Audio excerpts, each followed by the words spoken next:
Hello বন্ধুরা, আজকে আমি আপনাদেরকে গুরুত্বপূর্ণ কিছু টিপস বলবো। যে টিপসগুলো আপনাদেরকে খুবই গুরুত্বপূর্ণভাবে কাজে লাগবে। শেষ পর্যন্ত ভিডিওটা দেখবেন এবং আমার কথাগুলো আপনার শুনবেন। যদি আমার কথাগুলো আপনার ভালো লাগে তাহলে অবশ্যই ভিডিওটি শেয়ার করে দেবেন, যাতে করে আপনার দ্বারা আমার এই ভিডিওটি 10-5 জন বন্ধুর কাছে চলে যেতে পারে। যারা ফেসবুক প্ল্যাটফর্মে নতুন কন্টেনার হিসাবে কাজ করতেছেন এবং অনেকেই নতুনভাবে পুরাদমে কাজ করতেছেন, কিন্তু বেশ কিছু গুরুত্বপূর্ণ জিনিস আছে যেগুলো তারা সম্পূর্ণ ইগনোর করে।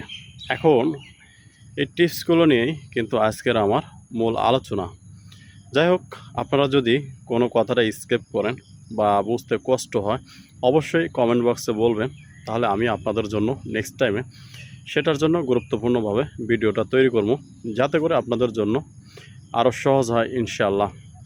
এই যে দেখেন, যাদেরকে ফেসবুক প্ল্যাটফর্ম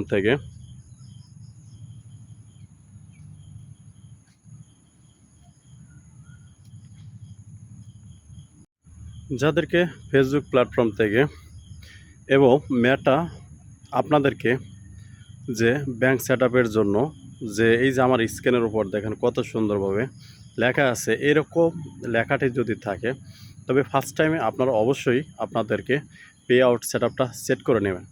আর সর্বপ্রথম এরকম লেখা যদি আসে, এটাই হচ্ছে আপনাদের জন্য লাস্ট টাইম যে ব্যাংক সেটআপটা সেট করে নেওয়া। এছাড়া আপনারা আপনাদের যখন স্টার সেটআপটা আসবে ইনশাআল্লাহ সেই টাইমে যদি আপনাদের ব্যাংক সেটআপটা সেট করে নেন, তাহলে কিন্তু আপনাদেরকে এই পরবর্তী যে সমস্যাগুলো এটা কখনো আসবে না। আসলে ফেসবুকে কাজ করতে গেলে সর্বপ্রথম আমাদের দরকার নিজস্ব কন্টেন্ট, এবং নিজস্ব কন্টেন্ট যদি থাকে, এবং সেকেন্ড টাইমে আমাদের দরকার আমাদের অ্যাকাউন্টটা সুরক্ষিত আছে কিনা। আপনি আসলে আর্নিং করতে চাচ্ছেন বা আপনার প্ল্যাটফর্মটা ভালো কোনো পর্যায়ে নিতে চাচ্ছেন, আসলে যে পর্যায়ে থাকুক না কেন সবারই একটা লক্ষ্য বা উদ্দেশ্য থাকে যে আমি এই প্ল্যাটফর্মে ভালো কিছু আশা করব।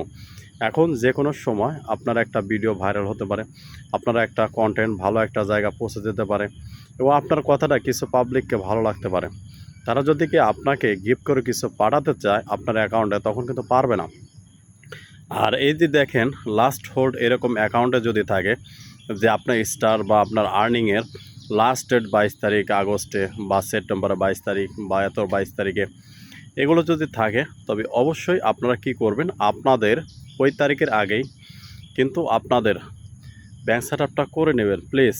আর আপনারা যদি ব্যাংক সেটআপটা না তৈরি করেন তাহলে কিন্তু আপনাদের আর্নিংটা কখনো জমা হবে না। আর আর্নিংটা জমা না হওয়ার কারণে কিন্তু এরপর আপনাদের প্রফেশনাল ড্যাশবোর্ড কিন্তু লাল হয়ে যাবে। যাই হোক, আমার কথাগুলো যদি আপনাদেরকে ভালো লেগে থাকে তবে অবশ্যই দয়া করে শেয়ার করে দেবেন, যাতে করে যারা পরবর্তী সময় যাতে গুরুত্বপূর্ণ কোনো সমস্যা না হয়ে থাকে। Good bye.